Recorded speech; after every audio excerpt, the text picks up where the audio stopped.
You know, reporter James Mahon periodically joins us to share his encounters with American culture. He's from Ireland. So far, he's experienced rodeos, guns, and cornbread. What a combo, right? Well, you can look him up at WDEF.com. And tonight, he's trying out some Southern cooking. James, barbecue and soul food. Doesn't seem like things that would be combined, but they actually are at this restaurant you went to. They were absolutely incredible. I couldn't stop eating, and I shouldn't have.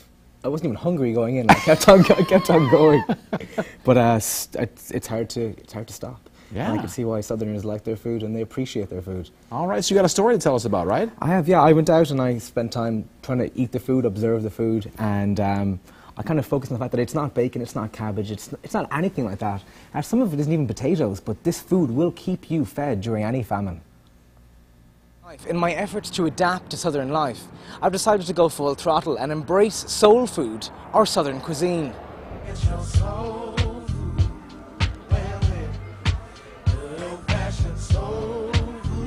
So this is soul food. It's not the healthiest, it's often not the prettiest, but it is truly irresistible. Soul food and good service and Christian folks. Here at C&W Cafe in Chattanooga, if it's not Southern, it's not served. Attention, it's the seasoning.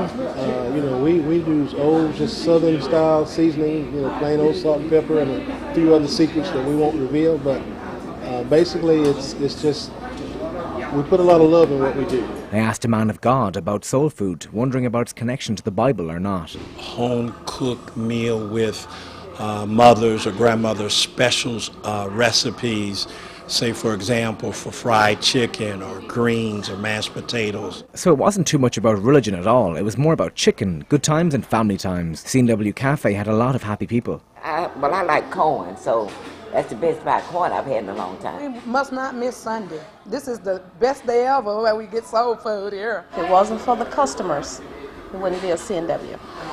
And it's the customers that keep coming back to let us know that we're doing a good job, and they are pleased with it. A good job is one way to put it. I couldn't stop, even though I wasn't hungry. After rolling off home, I decided to take a leap of faith and take this Southern food thing to a different level. In the mountains of Tennessee, they like the smoky sauce. Barbecuing is harder than it looks. It all depends on the thickness of the meat, but I usually turn the meat every 15 minutes or so. That's the trick in it. Just keep the meat turned and it'll cook evenly throughout. So that's what I was doing wrong. I also started putting water on the meat, thinking it would make it cook slower. Not use water. The top on the barbecue grill controls the flame. Now, if you don't have a top, you're going to have water to put the fire out. But if you got a top, you're good.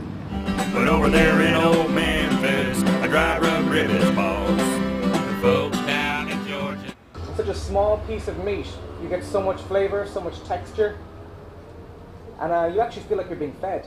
20 pounds heavier and not complaining. James Mahon, WDEF News 12. They can't pick up their mind. You can give it to them sweet or spicy. See, folks, I've got a question in here about cottage pie and shepherd's pie. The main difference, and there is a difference, is that shepherd's pie, going with the name, is mainly lamb-based. Cottage pie, more beef-based.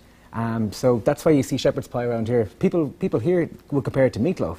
They're both very good, and you both can't complain when you're full of them. But in the south of England, you have a lot more cottage pies and different flavours of them. But shepherd's pie is always going to be lamb. Both have onions, both have potatoes, and both are incredibly yum. So we're learning something as well. Thank you, James. There we go. And we'll be right back. Stay with us.